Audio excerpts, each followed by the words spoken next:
You are listening to The Art of Sales. Everyone sells every day, and this is your source for conversational, real-world sales and prospecting methods that you are comfortable using and that get results. You'll help people buy instead of pushing them into being sold.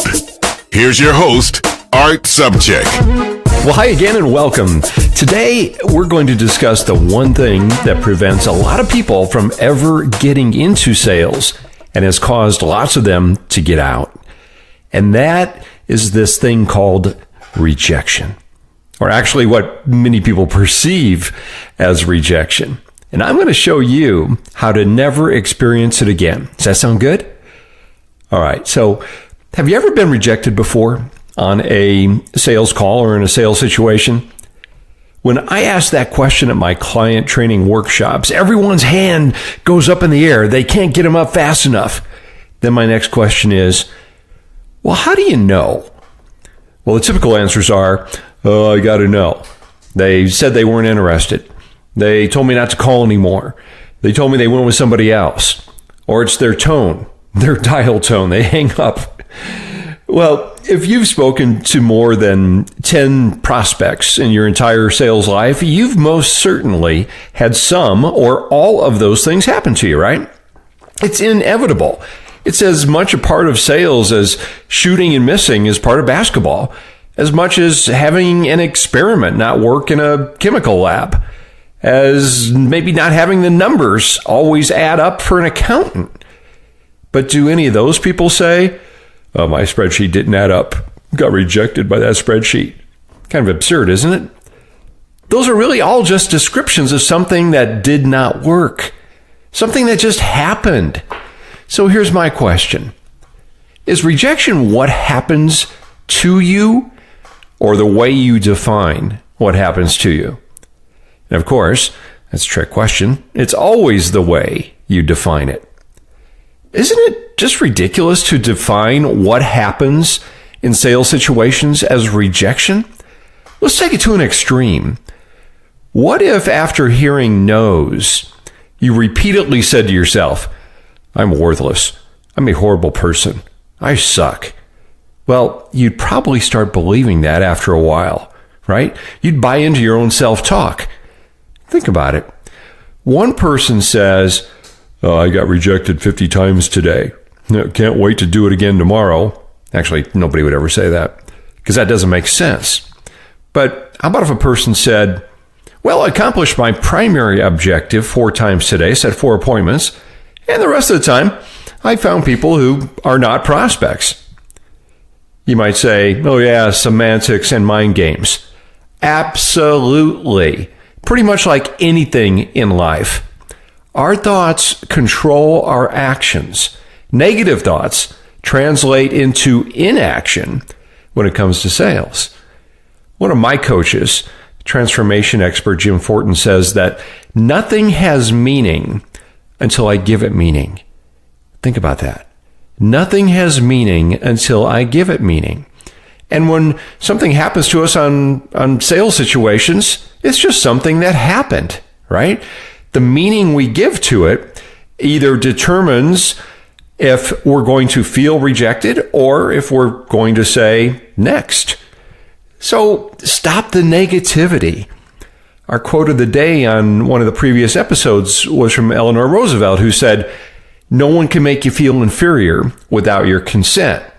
Well, I've changed that to no one can reject you without your consent. All right. So here are some specific things that you can do to never experience rejection again.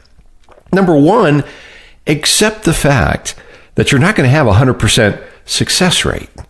I mean, what? Do you expect to get a yes in every sales situation? That's pretty absurd. I mean, you're in sales. But when you get the no, don't beat yourself up about it. If you're saying you got rejected, that's insanity, and it's a sure way to hate what you do. Major League Baseball players don't get hits most of the time, but yet even the worst ones still make millions. Likewise, you don't need to accomplish your primary objective every time to be a superstar. Next, quit calling what happens to you in sales situations rejection. How about you change it to, well, it just, what I said didn't work this time. Or obviously the timing wasn't right for him. Or, hey, there just wasn't a fit. And then it becomes a lot easier to do my next point here, which is if you don't accomplish your primary objective, ask yourself this very important learning question. What could I have done differently? Oh yeah, you can always get something positive out of every situation, even every no.